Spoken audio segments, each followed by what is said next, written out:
Hello, my name is Tamus Werner-Gibbings. I'm a Labor member for Brindabella. It is Friday the 21st? 21st of March, and I am delighted to be standing next to the 2025 Canberra Citizen of the Year, Ms. Sunita Kotnala. She's been awarded, she said, oh yeah, get a video of the...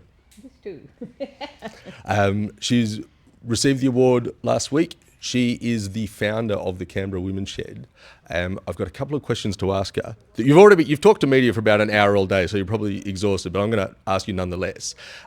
What I found really interesting is that when you came to Canberra about 5 years ago now, 2020. 2020. You noticed that you were a member of a women's shed in Sydney, but there wasn't anything like that in Canberra. Yes. And there still isn't. We are Canberra's one and only women's shed. So therefore the best. The best right. First.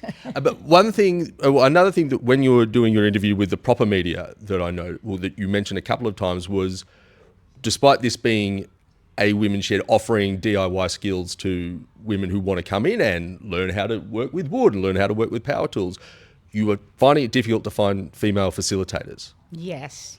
And there are a number of reasons for that. First of all, women have not been in trades for that long. So, for example, we have had 3 facilitators who had been in the building trade for 30 years. And secondly, there just aren't that many women in trade. There are only 1 to 2% women in trades in Australia.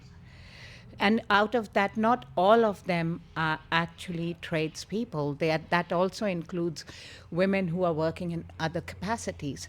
So that means there is a huge shortage, and the ones who are there right now, they are either apprentices or they have been in trades, but they really require stability of full-time jobs, which unfortunately we can't offer because...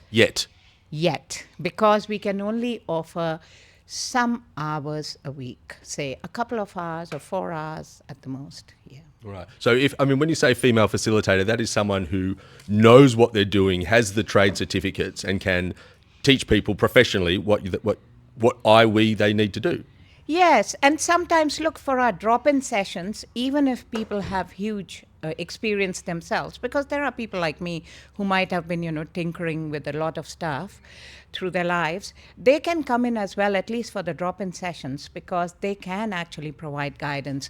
But for the more structured workshops, definitely we would prefer qualified tradespersons, whether they're electricians, they are plumbers, carpenters, joiners, cabinet makers, and others, you can name it. Because since we also offer house maintenance staff, it's good to have people from every trade who can come and inform our women about different aspects of building a house, maintaining a house, and what is required when you also engage with different trades.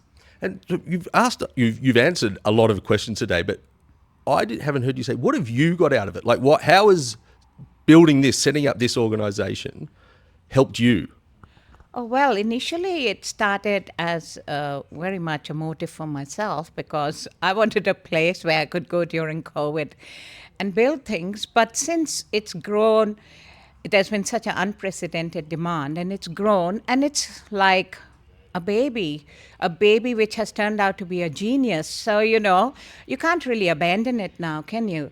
It has to grow, and, you have to support it. And it gives me great joy to see the women's shed bringing so much joy to other people. So now it's very much a project of passion and, self-fulfillment. Lovely answer. Well, look, so speaking of growth, let's just do our best to make that growth happen. I'm sure there are hundreds of women who want DIY skills. Jacob, show the view, because we are here on the shores of Lake Tuggeranong in Greenway. That is why I get to be here as a Labor member for Brindabella. So it's wonderful to have you here in Tuggeranong. But for women who want to come down and learn the skills, what are all your contact details? What's the best way of getting in touch? What's the best way of being involved and joining the Women's Shed? All right. So you can write to us on info@womensshed canberra.com.au. You can go on our Instagram handle, women_shared_Canberra. And we are also on Facebook. And that's enough. Yes. And we are on LinkedIn too. Perfect. So you can actually on LinkedIn, you'll directly come to me. Right, all right. I don't know if that's Personally. good or bad. The other thing I did want to say is that I came here 25 years ago on a skills visa. And Was that in 2000? The year 2000? 2000. Big year for Australia. yeah, big year for Australia, big year for me. So I landed up here on a skills visa, which is I'm a master's in social work. So this basically has also been kind of a culmination of bring my skills together with my passion to, in restoring, refurbishing, and, just enjoying the joys of building, recreating things, Sunita Kotnala, congratulations and thank you very much. Thank you. Should we shake hands? Oh, well, let's shake it. No, right. That was good. Well, Oh, thank thank you. you. And I also became